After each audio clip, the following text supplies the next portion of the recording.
Assalamualaikum warahmatullahi wabarakatuh. Halo semuanya, perkenalkan nama saya Auliel Fajriyah dari Universitas Terbuka Prodi PGSD UPPJJ Purwokerto. Pada video kali ini, saya akan menjelaskan bagaimana pembelajaran IPS di sekolah dasar dapat dibuat dengan kreatif, inovatif, dan menyenangkan melalui pendekatan berbasis lingkungan sekitar. Lingkungan merupakan sumber belajar yang paling dekat dengan siswa. Karena itu, melalui pengamatan langsung, siswa SD bisa belajar konsep IPS secara lebih nyata, mudah dipahami, dan tentunya lebih bermakna. Apa yang dimaksud dengan pembelajaran IPS berbasis lingkungan? Menurut teori pembelajaran kontekstual, belajar akan lebih efektif ketika siswa mengaitkan materi dengan lingkungan sekitar mereka.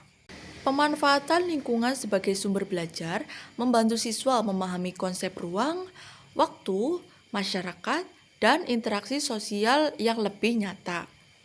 Dalam pembelajaran IPS di SD, guru dapat memanfaatkan lingkungan sekitar seperti pasar tradisional, taman, jalan raya, rumah warga, ataupun fasilitas umum seperti pos ronda atau puskesmas. Dengan cara ini, guru tidak hanya memberikan teori, tetapi mengajak siswa mengalami fenomena sosial yang mereka pelajari. Pendekatan ini juga mendukung beberapa kompetensi inti IPS, yaitu mengenai aktivitas ekonomi, memahami peran sosial, mengamati interaksi dalam lingkungan, serta membangun sikap peduli dan tanggung jawab. Untuk membuatnya lebih jelas, mari kita bahas mengenai contoh penerapan pembelajaran IPS berbasis lingkungan dalam konteks Indonesia. Yang pertama, kita bisa melakukan observasi pasar tradisional. Guru mengajak siswa untuk mengamati pasar dekat sekolah, sehingga siswa mempelajari kegiatan jual beli, jenis pekerjaan masyarakat, perbedaan pasar tradisional dan modern, serta proses tawar-menawar.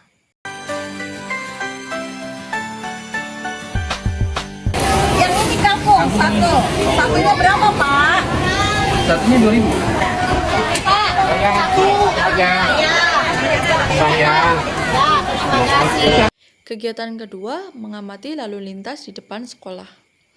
Siswa kita ajak untuk mengamati perilaku masyarakat dalam menggunakan jalan.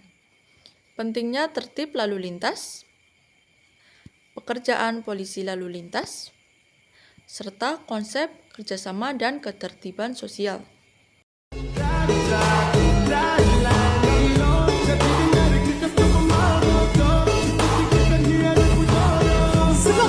Apakah you been reacting positive? Let's go, boy!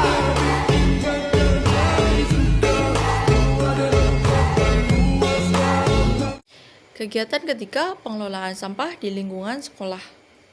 Siswa kita ajak untuk melakukan observasi dan diskusi mengenai bagaimana sampah di sekolah dikumpulkan. Kegiatan ketiga, pengelolaan sampah di lingkungan sekolah.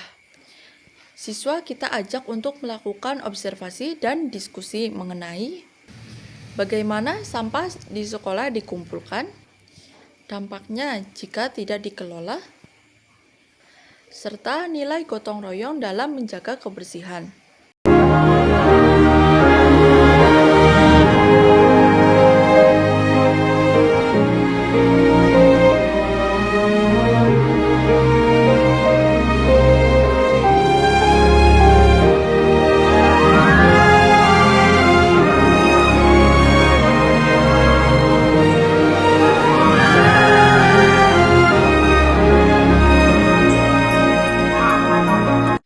Saya ingin menegaskan kembali bahwa pembelajaran IPS berbasis lingkungan merupakan yang paling efektif digunakan di sekolah dasar.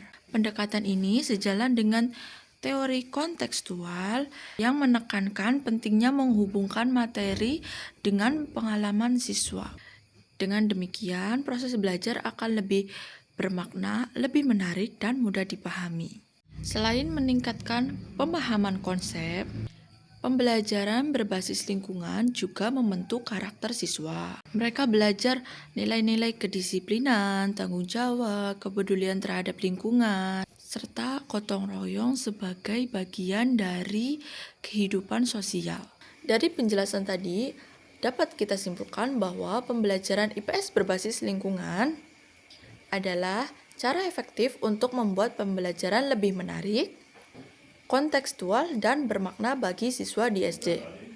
Dengan mengajak siswa untuk mengamati fenomena sosial yang terjadi di sekeliling mereka, guru membantu siswa memahami konsep IPS secara lebih konkret, serta menumbuhkan sikap peduli, disiplin, dan tanggung jawab sosial. Pembelajaran IPS tidak harus selalu di dalam kelas. Justru ketika guru memanfaatkan lingkungan sekitar, pembelajaran dapat menjadi kreatif, inovatif, dan tentunya menyenangkan. Semoga pembahasan ini bermanfaat serta menjadi inspirasi dalam merancang pembelajaran IPS yang kreatif, inovatif, dan juga menyenangkan. Terima kasih sudah menonton. Wassalamualaikum warahmatullahi wabarakatuh.